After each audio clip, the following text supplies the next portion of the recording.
Welcome to my service learning project, which was completed through the Public Health Nursing Dunkirk Public School District.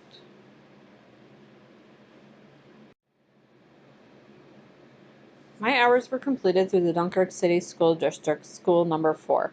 I shadowed an RN, and here is some of an overview of the school district Excel. For the 2018-19 school year, there's 6 public schools managed by Dunkirk City School District. There are about 2,068 students.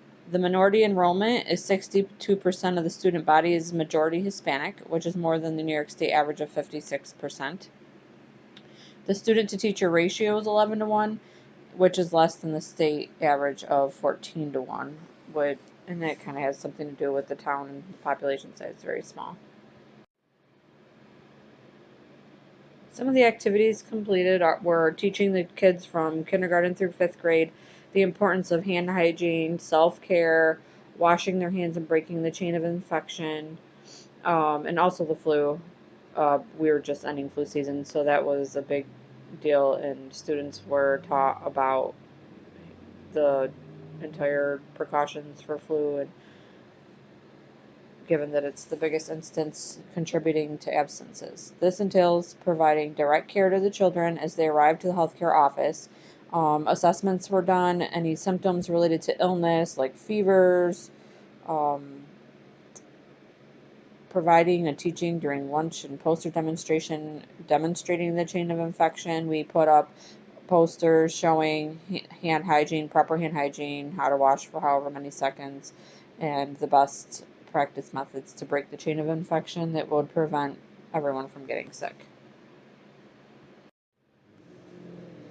Service learning objectives. So my service learning site actually met the requirement.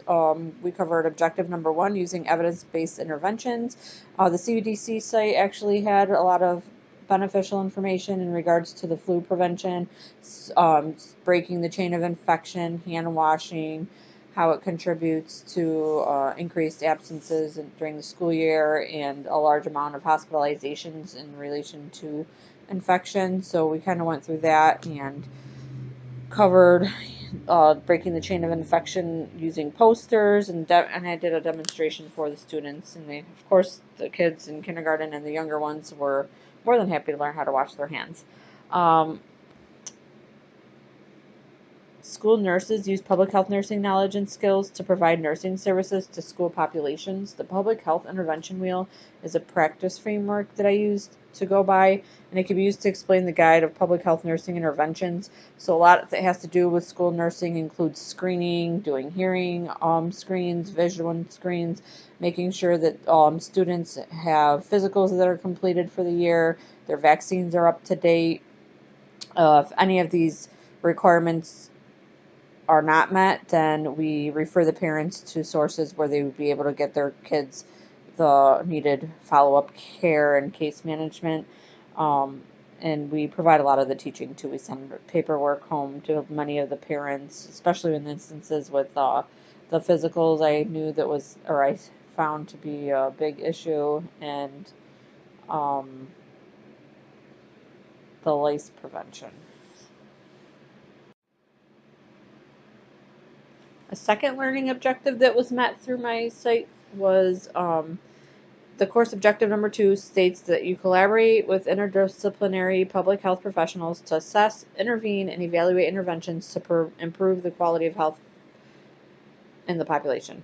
So school teachers, aides, assistant teachers, principals, office staff, members of the community come in and donate and include their time to help with these students. The local police department comes in and reads and takes kids out to breakfast. They have a community program where they take out a certain amount of kids every quarter to Tim Hortons for breakfast based on their grades or something nice that they did for the community. And all of these members work together to improve the lives of the children in the school system, and it actually increases the quality of population health.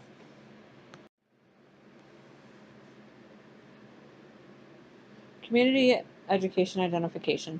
So aiming the education at the younger populations, especially through the school and the young students, reviewing like the data in the low income community that is included in this public school.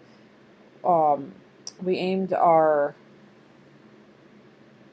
topics for like infection control and flu prevention at this population, and provided the education through like an audience. I went into the cafeteria and the students were there. We provided them with flyers and gave them demonstrations for the chain of infection, which I also included on one of these slides. And then here below is a little girl. We do have a release sign for her. In regards to the posting her picture, the school has a little sign at the beginning of the year, so I did access permission to post this. But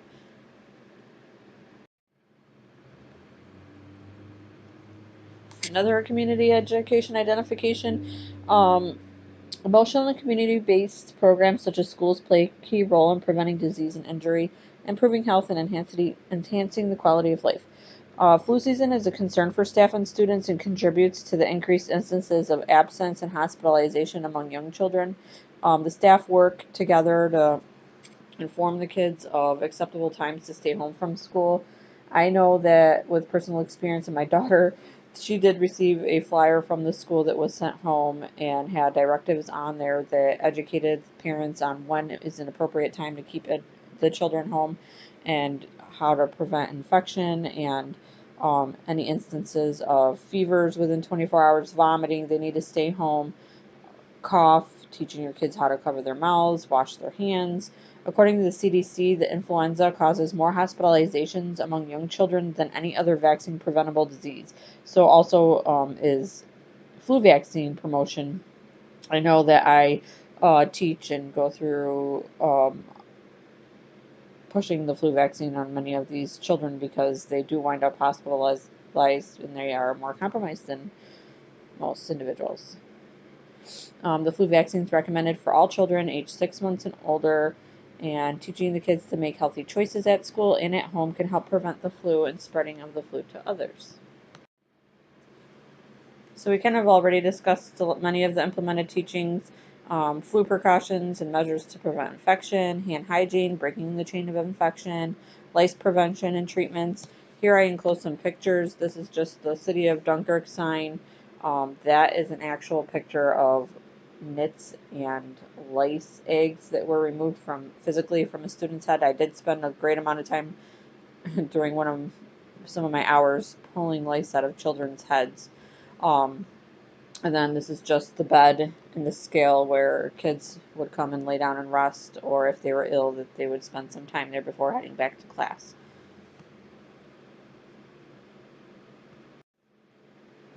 Expectation versus reality. So going into this, my actual expectations um, I was pretty open going into the school district only because I have kids and I know during nursing school when I experienced a school nursing rotation what I was going to get myself into. So I was pretty open going in there and I had an idea of what I was going to see. Um, Hand hygiene and infection control teachings came from suggestions based on the actual nurse that I was shadowing. The reality hit when we spent the day picking the head lice really out of a huge population of the kids' heads. I had no idea that the rate of infection, or not infection, contamination, I should say, was so high, and the interventions that we can do for these kids are nothing compared to what a parent should be doing before they send their kid back to school with head lice. It came as a surprise to me that the students are not sent home after the first finding when they come back. So if they are found to have lice and they are sent home, they are required to have treatments done and all their lice removed, and they will be checked again. But then if they aren't treated, we're not required to send them home again. So they could still stay in school, passing on the infestation to other children. So my expectation was that the nurses would have more of the ability to intervene and provide increased interventions, but as a school nurse, there really aren't any. There's not very much that we're able to do in those terms. Um, the reality, some of the conditions in which the children are sent to school in their home life is very disheartening, and I wasn't prepared for that. I knew that instances of children and neglect, but when you're working and taking care of these kids and you actually witness it and there's nothing that you can do about it, it's kind of a reality check. The reality of what is actually done as interventions is below what we as nurses have the ability to intervene or are permitted to do.